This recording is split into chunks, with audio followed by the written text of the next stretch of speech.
Caro cursista, nós vamos iniciar a segunda unidade da nossa disciplina, tratando, né, das correntes teóricas que tratam, né, dessa relação educação, sociedade e trabalho. E hoje, né, nós vamos conhecer de forma mais, procurando detalhar melhor, duas perspectivas de análise dessa relação, que é a perspectiva que a gente vai chamar aqui de conservadora e a perspectiva crítica, né? Quem seriam os teóricos, né, que nós poderíamos localizar numa perspectiva conservadora de analisar a sociedade? Que conceito, né, ou que sentido nós estamos atribuindo à ideia de conservação? E o que seria essa educação na perspectiva crítica? Quem seriam os teóricos, né, que fazem a defesa da educação, né, nessa perspectiva? Então, para avançar na discussão, né, quem seriam os teóricos que se aproximam ou desenharam, pensaram uma perspectiva de educação que nós estamos qualificando aqui como conservadora? O autor que nós trazemos aqui é o Durkheim, né? Vocês já inclusive entraram em contato com ele, né, na última aula, conhecendo o objeto de estudo dele, como é que ele compreende a sociedade. Agora a gente vai perceber, a partir do olhar dele, ou a partir da forma como ele desenvolve o seu conhecimento, a visão de educação. O que seria educação para esse autor, né? Como é que ele vê a educação? Primeiro, a educação é um instrumento, né, que a sociedade faz uso, é um elemento importante que a sociedade faz uso para quê? Né? Para educar as gerações, né, mais jovens. Então, por que a ideia do Durkheim, a educação é conservação? Né? Porque foi a forma que a sociedade criou para conservar nas sociedades, ou nos grupos, ou na geração mais nova, os valores, as regras, a moralidade da geração adulta. Então, a educação se dá nessa relação. É o que a geração, né, de adultos fez, construiu como valores, como regras, e esses valores são apresentados para, né, formar e socializar a geração jovem. A ação educativa, quem é que faz? Né? Quem é o sujeito da ação educativa na visão desse autor aqui? A ação educativa é desenvolvida pelos adultos, né, sobre os jovens. Qual seria a tarefa, né, da geração mais velha? Educar a geração mais jovem. Então, a educação para Durkheim, ela é principalmente socialização. A educação para ele é a forma como a sociedade vai socializar as gerações mais jovens. A geração adulta vai ensinar o jovem a aprender, né, a ser um indivíduo na sociedade. E aí ela tem, por isso que a gente considera a educação como um fato social, porque ela tem aquelas 3 características básicas dos fatos sociais que nós já trabalhamos anteriormente, que ela é, a primeira característica da educação, ela é coercitiva, é uma força, né, que se impõe sobre o comportamento do indivíduo, e essa força é imposta por quem? Pelo ser social, pela sociedade. Ela é geral, né, todo grupo humano faz uso da educação, né, e além de ser coercitiva geral, ela é algo objetivo, é algo que existe. Né. Você só aprende a ser através do processo de educação, você só aprende a ser uma mulher, um homem, né, você aprende a ser pai, você aprende a ser estudante, você aprende a ser um trabalhador. O papel dela não se esgota na vida social. Em toda a relação social você está fazendo uso desse instrumental, né, da educação como uma perspectiva aqui, como você constantemente está aprendendo a ser. Você está envolvido em outras relações, em outros grupos, e você precisa aprender a ser. Aprender a ser se faz como? Né? A partir de uma base comum, né, dos conhecimentos compartilhados por um grupo, que são considerados importantes, valorizados, né? E é a partir desses conhecimentos, desses valores, que a geração adulta vai educando, né, segundo Durkheim, a geração do presente e futuro. Então, esse é um processo que não tem fim, né? Nada está zerado do processo educativo. Você precisa desses conhecimentos comuns, que aí entra o papel da escola, já no segundo elemento aqui, que é a ideia da diversificação das atividades que surgem na sociedade. Aí qual seria a tarefa da escola? Não é isso? Preparar essa juventude, preparar o trabalhador para a divisão social do trabalho. Né? Você partilha conhecimentos comuns dentro da escola, mas a escola ela tem um papel instrumental nessa perspectiva aqui, que é formar a mão de obra para o mercado de trabalho, para as especializações, né, do mundo do trabalho, para formar o professor, para formar o médico, para formar o advogado, para formar o recepcionista, para formar o bancário. Ou seja, a escola, ela, nessa perspectiva aqui, ela é funcional à ordem, né, da sociedade. É necessário, né, da escola como esse instrumento de formação de uma mão de obra que vai ser usada no mercado de trabalho. Né, as gerações preparadas fazem, né, no sentido de educar a geração do presente, pensada a partir também, né, dos ideais liberais. Que ideais são esses? Né? O Durkheim era um teórico, né, que a gente pode situar ele, né, dentro da construção do pensamento liberal? A ideia da liberdade, da igualdade, da democracia e da propriedade privada. E para o Durkheim também, quem é o sujeito na sociedade, ou quem é o responsável por garantir a educação, né? Pensando na educação formal, seria o Estado. Né? O Estado, como fonte de moralidade, ele tem uma tarefa, né, que é formar essa sociedade. E a escola aparece, né, como uma tarefa bem específica, formar os indivíduos a partir desses valores comuns, né, que são valorizados e que são necessários socialmente. Quais são os fundamentos, né, dessa perspectiva de educação aqui? São os fundamentos da ordem liberal. Né? O Durkheim é um teórico, né, da sociedade moderna, todo o século XIX, e vai produzir a segunda década do século XX. Então ele partilha, né, dos ideais que forjaram a sociedade moderna, a ideia da liberdade, da igualdade, da democracia e da propriedade privada. Então, em linhas gerais, a educação na perspectiva do Durkheim, né, teria essas características. A tarefa da educação, tá, para ele é: a geração adulta tem que educar a geração, né, do presente, os mais jovens. O sujeito da educação, né, são os adultos, eles exercem a ação, né, educativa. A educação é, em síntese, socialização, né, das novas gerações. Ela se faz de forma coercitiva, né, porque é uma força, né, os valores morais, as regras, elas vão se impondo, né, por meio, né, da pressão social na conduta do indivíduo. Né. Ela ocorre através de uma base comum de conhecimentos, né, partilhados por todos. E a outra parte diversificada, qual é? É a parte necessária para a formação do mundo do trabalho, né? Quando a gente pensa no trabalho do médico, a gente pensa em tarefas específicas, né, de fazer. O trabalho do professor, né, o trabalho do bancário, como a gente já colocou aqui. Ó, se a educação ela tem uma base comum, mas ela tem uma base diversificada. E a escola entra nessa discussão aqui porque ela é, nessa perspectiva aqui, responsável por isso, por fazer a formação, né, dessa mão de obra a partir né, desses conhecimentos que são específicos e necessários, né, para o próprio funcionamento da sociedade, segundo esse autor. Então, a outra perspectiva ainda, né, dentro do conhecimento conservador, foi desenvolvido por Dill. Qual é a visão de escola para Dill, né, de educação? Né? A ideia da escola nova vai surgir com ele. E essa escola, ela surge, né, em que momento? Principalmente, qual é a funcional para quê, tá certo? É uma escola pensada, né, e necessária para o próprio funcionamento da sociedade capitalista, né? É uma perspectiva de educação que faz a defesa da democracia, mas a democracia dentro de um valor liberal mesmo. Teria por tarefa qual? Né? Romper com essa ideia, né, de educação, né, só como conservação dos valores da ordem, né, de uma da ordem sobre o grupo social, sobre o indivíduo, e propõe formar um novo homem. Mas qual é esse novo homem? O homem que vai viver os valores liberais, né, os valores da liberdade, da individualidade, da igualdade própria né, do ideário da sociedade capitalista. Na relação professor-aluno, qual é a defesa da escola nova? Né? Vocês vão acompanhar na leitura que vão fazer do texto, vão encontrar essa relação aqui. É a relação democrática, né? E não uma relação vertical de cima para baixo, mas professor e aluno numa relação, né, mais horizontal.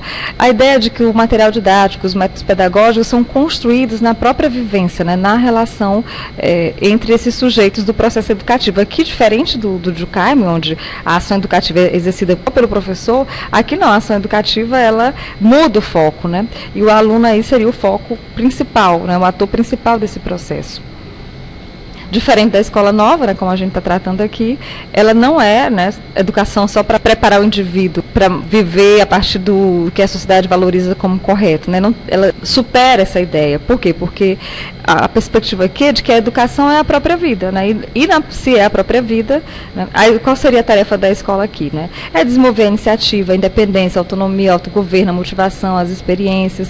Essa perspectiva, né, de educação da escola nova esteve presente durante muito tempo, né, na reconceituação da escola, presente inclusive na sociedade brasileira. Algumas experiências, né, de escola, de programas educacionais, inclusive do governo federal, têm inspiração nessa perspectiva educacional aqui. Ainda, né, pensando na educação a partir da perspectiva conservadora, né, tentando aproximar mais os conceitos do Dill, por que o Dill também, apesar da ideia dele, ele altera um pouco a perspectiva da educação? Se a gente considera tomar o Durkheim como, né, um outro parâmetro da análise, por que ainda é conservadora a perspectiva da educação? Porque não há proposta de superação da ordem burguesa, né, da sociedade capitalista. É a ideia de reformar as relações para viver dentro da ordem, né, democrática da sociedade capitalista. Não há superação dessa sociedade. A sociedade capitalista é o limite dessa perspectiva educacional. Por isso, os estudiosos e o autor que a gente está trabalhando aqui produziu esse material, para a gente compreende também, né, localiza ele como autor, né, dentro dessa perspectiva conservadora, né, de perceber a educação. Então, a ideia aqui é de propor renovação constante dos costumes, né, via educação, preparar esse indivíduo para viver os valores da liberdade, da igualdade, dentro de uma sociedade democrática / capitalista. Né. Essa reforma total da sociedade, ela não elimina os privilégios da ordem burguesa. Quais são esses privilégios? Nós já estudamos anteriormente. Os privilégios onde, né, por conta da desigualdade social e da divisão desigual da produção da riqueza, pelo princípio da propriedade privada, né, você tem uma relação desigual. Alguém, no final do processo produtivo, acumula mais valor do que o outro. Né? Então, nessa perspectiva, né, por mais que a escola ela avance, né, no sentido de pensar a relação professor-aluno mais democrática, viver experiências democráticas dentro da escola, mas não há, dentro dessa teoria, né, não aponta para o rompimento da ordem, né, da sociedade capitalista. Inclusive, é importante até a gente reforçar aqui que a ideia de privilégio, tá, ela, numa perspectiva crítica, né, alguns autores apontam para a necessidade de romper com os privilégios da sociedade burguesa. Nessa perspectiva aqui conservadora, isso que a gente chama, né, a divisão, né, extrema da sociedade, se for social entre ricos e pobres, para eles não seria privilégio. Né, é o próprio funcionamento da sociedade que garante isso. Né. Um dos adeptos aqui no Brasil foi Anísio Teixeira, né, um defensor das ideias do autor, do John Gill. Para reforçar aqui a importância do Anísio Teixeira para a realidade brasileira, eles foram, né, pioneiros na defesa de uma escola para todos. Né? Porque nós vamos ver depois aqui no desenvolvimento da disciplina que no Brasil, né, o acesso à educação, né, as camadas populares, elas tiveram, sempre o acesso foi restrito. Né? Então, ainda, né, no século XX, quando Anísio Teixeira e outros autores fazem a defesa da escola nova, eles também estão fazendo uma defesa importante, que é a defesa do acesso para todos, né, para todos os indivíduos, porque é o ideal burguês, o ideal da igualdade, as pessoas terem acesso à educação, e a educação ser um instrumento, inclusive, para disputar, né, os melhores espaços, ou estar em condições de melhor disputa na sociedade. O que eu quero reforçar aqui? Apesar dessa a gente localizar esse autor, né, dentro dessa perspectiva conservadora de educação, porque não propõe a ordem, né, a superação da ordem da sociedade capitalista, mas pensando ele na realidade brasileira, foi importante, porque a defesa deles, né, tem a compreensão que eles têm da educação é de inclusão dos segmentos, né, dos sujeitos que estavam fora da escola. E ainda hoje a gente está, né, nessa luta, né, de incluir cada vez mais as pessoas de forma formal na escola. A outra compreensão aqui, né, e outra visão, também que olha a educação a partir de uma perspectiva que a gente está chamando de conservadora, é a teoria do capital humano, né, fazendo referência aqui a Theodor Schutz. O que seria essa teoria do capital humano? A preocupação deles é o seguinte: esse autor ele começa a perceber que existem sociedades, né, que conseguiram avançar, né, estão em condições econômicas melhores do que outras, né, são mais desenvolvidas do que outras sociedades. E aí a pergunta é, o que levou a isso? Por que essas diferenças, esse fosso social entre diferentes países, entre diferentes sociedades? E aí, com essa preocupação, eles começaram a pensar qual é o papel da educação nos processos de desenvolvimento. E aí eles começaram a observar que em alguns países mais desenvolvidos, né, a educação seria um elemento para tentar entender qual foi o papel da educação, né, para fazer com que a economia desses países se desenvolvesse. Por isso a teoria do capital humano, eles partem da ideia de que uma população, né, que tem uma forte base, né, educativa, ela está em melhores condições de ajudar o próprio funcionamento da economia. Então, você tem aí a necessidade de investir na formação dessa força de trabalho, e ela, ao investir na formação dessa força de trabalho, você está pensando, inclusive, no próprio desenvolvimento econômico da sociedade. Né? Então, a educação, ela seria um instrumento principal, aí a tarefa da educação seria formar esse capital humano aqui, formar as pessoas, né? O sujeito aqui, ele é pensado como um capital, né? Se o capital podem ser máquinas, pode ser o próprio dinheiro, o humano também vira um capital, né? Que tem que ser valorizado para fazer, né, dentro do próprio funcionamento da sociedade, ele possa ser, né, mais produtivo. Essa é a principal ideia dessa teoria aqui. Então, a tarefa aqui da educação seria formar esse sujeito, né, prepará-lo intelectualmente, né, preparar suas habilidades para, né, desenvolver de forma, né, mais produtiva a sua tarefa. E aí, se ele está mais preparado intelectualmente, né, ele tem mais habilidades, ele vai produzir melhor, como consequência nessa leitura aqui, ele teria uma melhor remuneração. Agora, é importante observar aqui, muitas vezes você reforça, é daí que sai as ideias de que a educação vai salvar o mundo. Não existiu, não tem registro na história, nenhuma sociedade primeiro educou seu povo e depois se desenvolveu economicamente. Esse processo, ele ocorre ao mesmo tempo. Então, esse é o limite dessa teoria do capital humano, é focar só na educação, mas se você prepara essa mão de obra, e onde é que essa mão de obra vai exercer, né, a sua função? É necessário ter as duas coisas, é tanto desenvolver a economia, como formar a mão de obra, né, para trabalhar na economia e gerar novos ciclos de desenvolvimento. E o outro elemento para pensar aqui é que essa ideia da produtividade, a gente é um conceito que a gente já trabalhou aqui, que é a ideia da mais-valia, né, o trabalho excedente. Dessa visão aqui não tem mais-valia, né, porque os indivíduos, eles, né, são os mais aptos, né, os mais produtivos vão ganhar mais. Só que a gente já viu né, na perspectiva marxista, que é a extração da mais-valia, é o trabalho não pago que gera, né, a própria riqueza da sociedade, que é o próprio conceito de exploração no mundo do trabalho, que essa teoria não desenvolve, né, não avança na compreensão dessa questão. Então, caros cursistas, nós finalizamos, né, com essa perspectiva, né, chamada de conservadora da educação, as três visões, né, a partir do Durkheim, do Dill e da teoria do capital humano. Né? É conservador por quê? Né? Porque, apesar da educação ser considerada importante, né, importante para, segundo Durkheim, socializar uma geração, né, mais jovem, importante para Dill, né, porque através da educação que você vai vivenciar experiências democráticas, formar um indivíduo, né, formar um cidadão, formar um indivíduo liberal para viver na sociedade capitalista, e a teoria do capital humano que propõe formar esse sujeito para ele ser mais produtivo, ter mais habilidades, né, e assim, né, ter uma melhor remuneração no mercado de trabalho.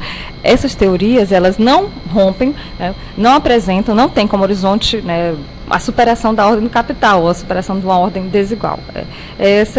Quando a gente trabalha com a ideia de conservação, é nesse sentido, porque é uma proposta de educação que é funcional ao próprio, né, para a própria sociedade capitalista.